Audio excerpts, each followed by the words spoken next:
Sayyidina Umar. Berani karena panggilan hidayah, bukan berani babi. Babi berani juga babi, cuman nyeruduk. Artinya berani yang tanpa pertimbangan. Berani yang tanpa pertimbangan pada akhirnya akan menyulitkan kita sendiri.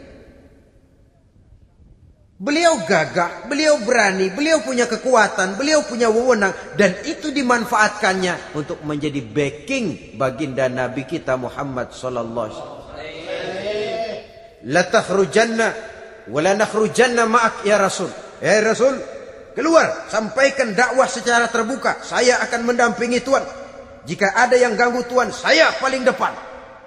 Backing yang mendampingi Rasul untuk menyampaikan risalah Islamiyah ini. Saudara hadirin yang saya hormati, wa khaliqin nasa bi khuluqin hasanin, kata Nabi. Dan pergaulilah manusia dengan akhlak yang baik, karena dengan ini kau bisa mengambil hati orang.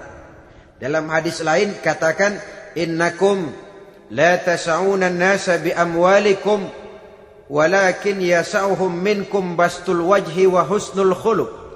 Kamu tidak akan bisa menyenangkan orang banyak dengan hartamu, tapi kamu bisa ambil hati mereka dengan budi pekerti yang luhur dan muka yang manis.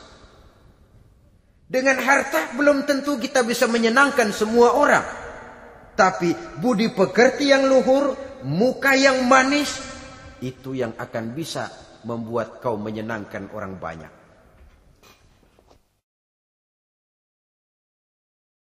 Setelah baginda Rasul wafat,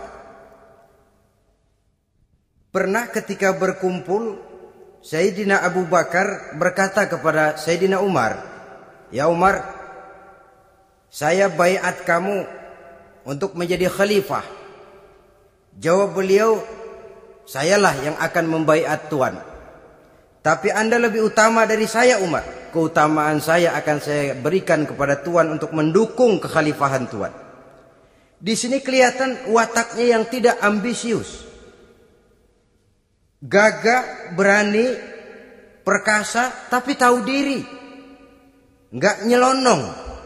Tidak menggunakan kekuasaannya, kegagahannya untuk maksud yang sewenang-wenang. Oleh karena itu setelah Sayyidina Abu Bakar wafat, beliau dilantik menjadi khalifah, keluarlah pidatonya yang terkenal. Ayuhan nas, inni qad wullitu alaikum walastu bi khairikum. Hai manusia, aku telah dipilih menjadi pemimpin kamu, padahal aku bukanlah orang yang terbaik di antara kamu. Kalau tidaklah karena aku melihat keutamaan, keteguhan yang dapat melindungi kalian, berat rasanya aku memikul amanah ini. Sebab apa? Alangkah beratnya menunggu datangnya perhitungan di akhirat nanti terhadap Umar. Ini yang jadi motifnya memegang jabatan khalifah. Sungguh berat bagi Umar menunggu datangnya saat perhitungan. Sehingga seolah-olah kalau bisalah jadi Umar bin Khattab saja, jangan jadi khalifah kalau bisa. Tapi moya umat sudah kadang memilih. Sehingga benar kalau dalam satu hadis Nabi pernah mengajarkan jangan memberikan satu jabatan kepada orang yang memintanya. Sebab orang kalau sudah minta jabatan, apalagi pakai jilat-jilat, pakai upeti-upeti, tentu ada tendensinya. Ada batu di balik udang. Kalau udang di balik batu kan mungkin nggak kelihatan, tapi kalau batu di balik udang kelihatan betul itu.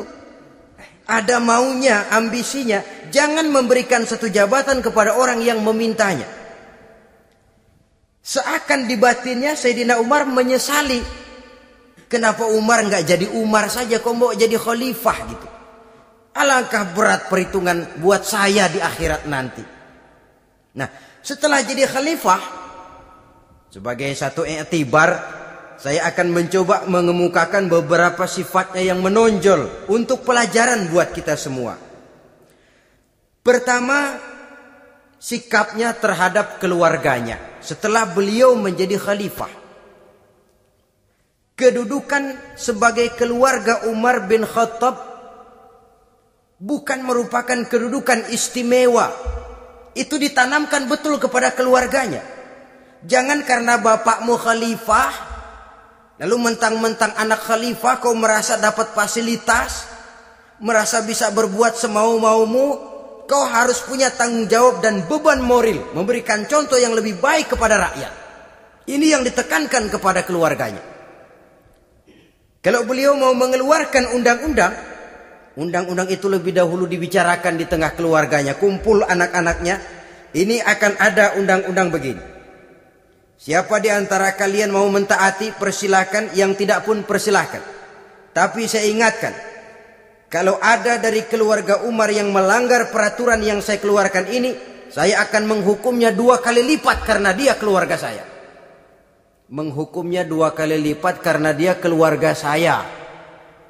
Jadi bukan mentang-mentang anak babe, lalu kebal hukum. Tidak. Siapa yang di antara kalian melanggar peraturan ini, akan aku kenakan hukuman 2 kali lipat karena dia keluargaku. Nah, saudara hadirin yang saya hormati, lalu berwibawa, dijaga betul keluarganya. Suatu hari beliau datang ke rumah putranya Abdullah bin Umar. Ketika masuk dilihatnya Abdullah bin Umar sedang makan daging. Makan daging. Merah muka Umar. Mentang-mentang anak khalifah ya. Mentang-mentang anak Amirul Mukminin ya, kamu makan daging. Lihat tuh rakyat kita masih banyak yang kelaparan, makan roti keras. Padahal itu halal. Sesuatu yang diperoleh dengan usahanya sendiri. Tetapi begitu hati-hatinya Umar untuk menjaga pandangan orang. Keluarga khalifah merupakan beban moral sebab akan dijadikan contoh oleh rakyatnya. Mentang-mentang anak khalifah ya makan daging. Lihat tuh rakyat, roti keras digarotin. Lain saat beliau pergi ke satu pasar. Di situ dilihat ada sapi gemuk-gemuk. Tempat lain sapinya kurus-kurus. Tanya, ini yang gemuk-gemuk sapi siapa? Sapi Abdullah bin Umar. Sapi anaknya. Panggil Abdullah bin Umar, suruh sini. Datang anaknya itu. Abdullah bin Umar